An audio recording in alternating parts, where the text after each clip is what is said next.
it's getting close to the end of the year, and I wanted to create a solo cast. I've never done this before. I don't even have an agenda or anything, but I feel like talking about my journey over the past year and a half, 2 years, and where I'm at now, and just kind of lay it all out there so that you guys can see my journey and potentially resonate with it. So most of you guys know my story, and I have made a few episodes on it, but I'm going to tell it from a different version today because I feel like every time I tell the story, it is a new version because I'm seeing it from a different lens. Like the more I gain perspective, the more I evolve and the more I see my own story as being different, the more the different lessons I pick up from it. And specifically today, I'm sitting at my parents' house in Buffalo, New York, and it's always interesting being home. Whenever I come home, it's like it's different every time. But in the past, I usually went back into my like childhood ways and my relationship with my parents. And it wasn't until I started doing personal development work. I mean, I've been doing personal development work since 7th grade, but it wasn't until I really started doing personal development work 2 years ago, or even when I was in Bali. And until I started seeing my parents as humans and not parents, meaning out of the roles and out of the conditioning that my mind kind of put them in. Like I had this tendency to see my parents as parents, having this certain role. And that relationship that I had, me as a child, them as a parent, continued every time I came home. It was almost like I pulled up to Buffalo, New York, walked in my parents' house, and immediately like those patterns were like attached to me, almost like they were my identity. And the last few times I came home this past year, I didn't notice that. And I actually, the first thing I did when I got home this year was I showed my mom a letter that I wrote to her. And it was a letter of how I see her and I understand what she's going through. And I wanted her to know how much I loved her from her lens, like a lens that she would understand. And not just saying, hey, I love you, but hey, I know that I am, or I have been like this and like this and like this in the past. For instance, I know that I've been judgmental. I know that I haven't been super supportive of the way that you do things, the way that I feel life should be living with passion and vigor and inspiration and love. And I'm sorry for judging you for being in pain versus walking with you through that pain and helping you come out of it on the other side. Because when I was in high school and middle school, instead of seeing her pain and her childhood as part of her journey, I saw it more as, why are you like this? Don't you just want to be happy and change? And she struggled with depression a lot. And for me, I wasn't seeing her. Like I was seeing it happen. I was seeing the situation, but I wasn't seeing her soul's essence. I was seeing the conditioning of her own mind. And so I wrote her a letter and I just said, hey, like, I love you so much. And I want to reflect back to you the mirror that I see you as and that I know your soul is, and not reflect back to you the judgment that you put on yourself and the lack of self-love in your own life. Not that she has, lack of self-love, but it's different. And I'm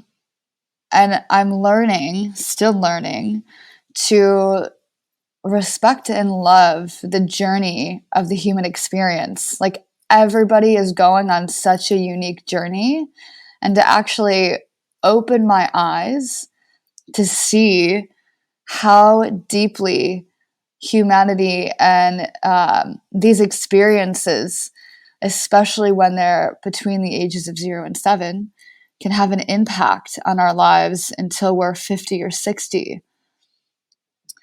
And the biggest thing I've been working with this year is like around triggering. And Eckhart Tolle calls these pain bodies. I like to call them triggers, but they're just points in our lives where we become upset by something and we don't really know where it's coming from, but all of a sudden we're either sad or angry and we're like, I don't know why I'm upset, but I just am. And these are actually places to look into further because they're places where we can heal. Like every time I came home in the past, I would see my mom sleeping and I would get angry. I would say, why are you sleeping? Don't you want to like do something today? Let's go for a run. Let's like do something fun. Instead of just acknowledging and accepting the journey that she's on and maybe sitting with her through something, I was immediately trying to change. And that was my trigger. And I've been triggered by a lot of things this past year, especially in my relationship, specifically around the guy that I was dating in Bali. I was in such an incredible relationship with a guy who reminded me a lot of my mother in the most beautiful ways and then also in painful ways. And I would get triggered by him, specifically around him smoking cigarettes, because I really don't like cigarettes. But there were other things too. And I would get triggered and hurt and upset by all of these things that were part of my conditioning. And I realized my last week in Bali, and I connected the dots of, oh my God, like, this is what I've been here healing. Like I've learned to love the deepest parts of the guy that I was dating. And in doing so, I learned to deeply love and accept my mother. Not that I didn't love and accept her before, but I did it on an entirely new level. I gained a new level of consciousness. And that was really healing for me. And not only was it healing for my relationship with her, but it was also healing for my relationship with a lot of people. Like learning how to love parts of a person that you don't understand is stepping into looking at somebody with empathy and being able to say, hey, you're going through something. Like, I don't need you to be anything but what you are. Like, I don't need to look at you through my lens. I need to look at you through your lens. Like, what do you need and what are you experiencing right now? And maybe all you need is someone to talk to without any advice, without anyone trying to fix anything, but just being there to listen. And so when I came back to Atlanta, I also stepped into being a better coach because of that and seeing people through this other lens. And I also connected to my why while I was in Bali. And this was part of my why. I love empowering women and I love giving anyone confidence and seeing them for who they truly are. Where I get stuck is around this certain pattern that my mother and my ex-boyfriend held around self-love and like this deep, dark place of depression that I didn't hold space for. And it was harder for me to reflect back this beautiful, empowering image of, oh my God, like I immediately see people's gifts. Like when I meet somebody, I'm like, bam, I know exactly like I can see your entire future. Like I just see how magnificent the person is. Like immediately, I'm just like, hi, I'm Chelsae. You tell me your name and I'm like, oh my God. And I just see all these amazing gifts. When a person reflects back these depressive states in the past, it was harder for me to see the gift. It was harder for me to see the gift instantly. I mean, I still would. It would just take time. And then it also required healing. And that wasn't my gift. Like, my gift wasn't healing. And I think I actually this year stepped into becoming more of a healer. And part of that was through empathy and listening and holding space and not needing to fix. Because as an empowerment coach, it's very easy to see someone's gift, write it on paper, hand somebody a vision and say, let me help you and empower you to get there. And that's also a very prescriptive way of doing it. It's very like, let me fix, or let me just hand you something. Let me just help you by like showing you and reflecting back the best version of you and saying, here. Healing is an entirely different path that requires open space and creating safety in conversation. And people don't feel safe when they feel they're being judged, of course. Like, who would want to tell someone a story and then feel worse about it afterwards, right? And maybe that wasn't what was happening. Like, they were these people that I'm describing, my mother and my ex-boyfriend, not these people. And by the way, they're both extremely amazing, empowering people. And obviously I love them both. Like, I fell deeply, deeply in love with this guy. And I think that's part of the reason why I was with him, of course, like healing this part of myself. I think we attract what we need to heal. And he helped me step into my purpose and all of these things. But healing and holding space is an entirely new, non-prescriptive approach to coaching. And I think that's what shifts a person from being a consultant to a coach. A consultant likes to just give and fix, give advice, fix things.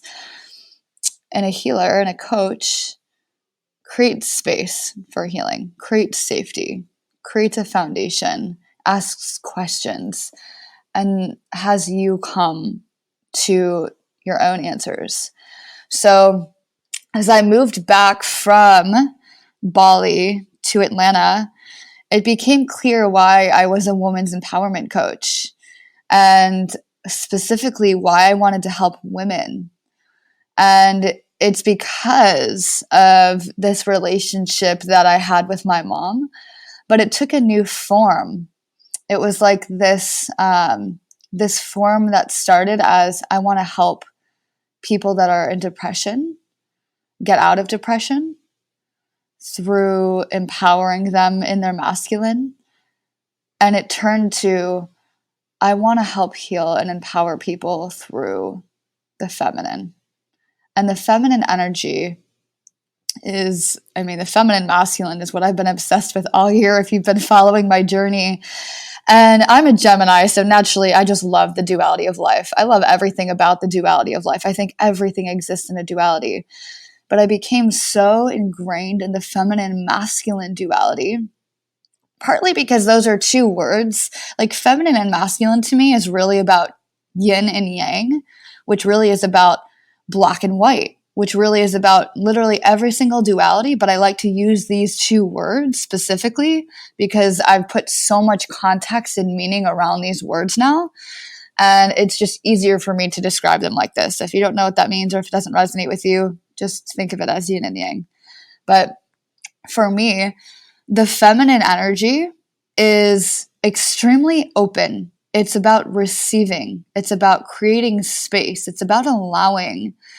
And the masculine energy is about directing. It's about forward motion. It's about efficiency. It's about moving from point A to point B as quickly as possible. They're both extremely effective. And throughout the year, I've come into balance with these two energies. Before, I would say I was totally out of balance, like way more in my masculine than my feminine. And then I switched way more in my feminine than my masculine. And now I feel very balanced, and I'm seeing the beauty of what that means and why we need balance in our lives. And we all know that we need balance, but I don't think we really understand what it means. And the feminine and the masculine is a really simple way for me to understand what it means. So in my own business, in my own life, I use the feminine and the masculine in a very unique and specific way that's just specific to me. And I think that every single person has their own balance and their own homeostasis of where they operate naturally. I think we can operate in a healed way, meaning a mature feminine masculine, or an immature feminine and masculine. And not saying that we operate totally in mature states and totally in immature states, but I would say I like to call it the wounded masculine and the wounded feminine. In a way, it's like where we've been hurt and where we then fear that expression. So for instance, I feared the feminine because I saw a person that I loved so greatly in my life being carried away by emotion, being taken down by emotion. And really it was now that I've been in this field for a while, and I see it from a detached lens, I see that it was more a suppression and a repression of emotion than an expression of emotion. And that's where ecstatic dance comes in, like expressing all of these things. But I think a lot of times, or a lot of why I was fearing the feminine was I was actually fearing the wounded feminine.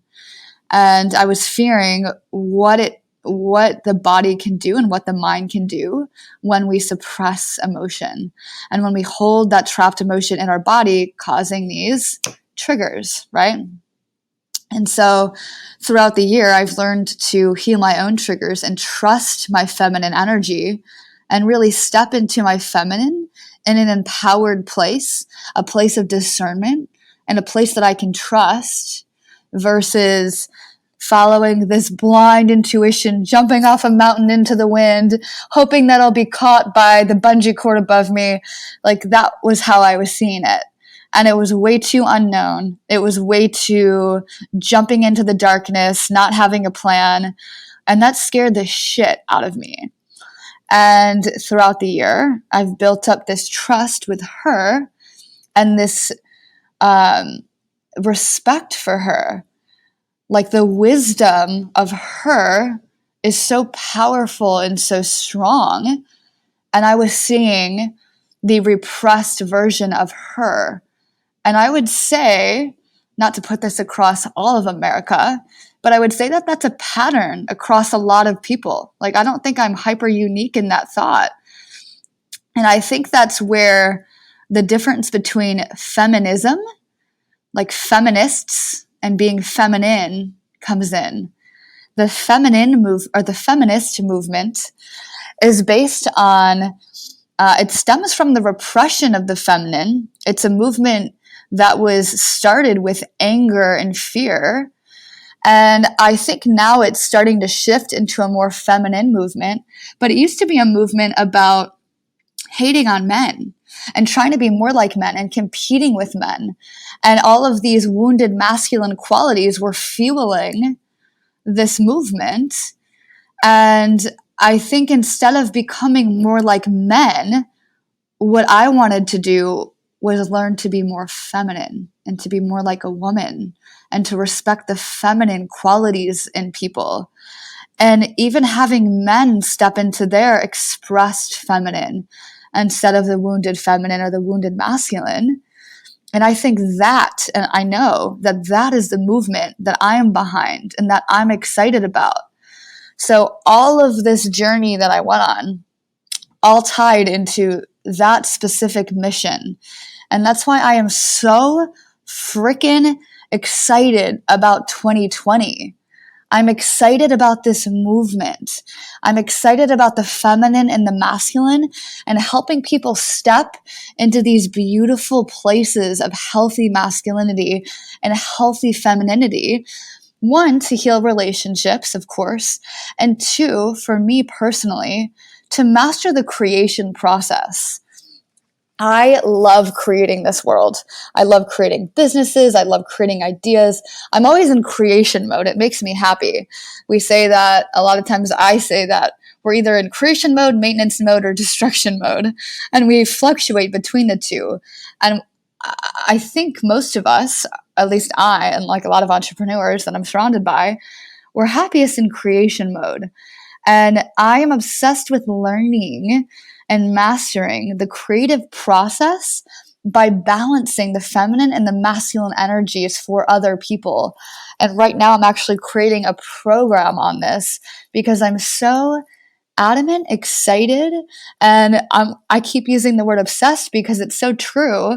I really think it's part of my purpose and my story, as you can hear from this episode and how this all kind of came about. I didn't choose this path. This is just what has emerged from the space that I gave myself in Bali.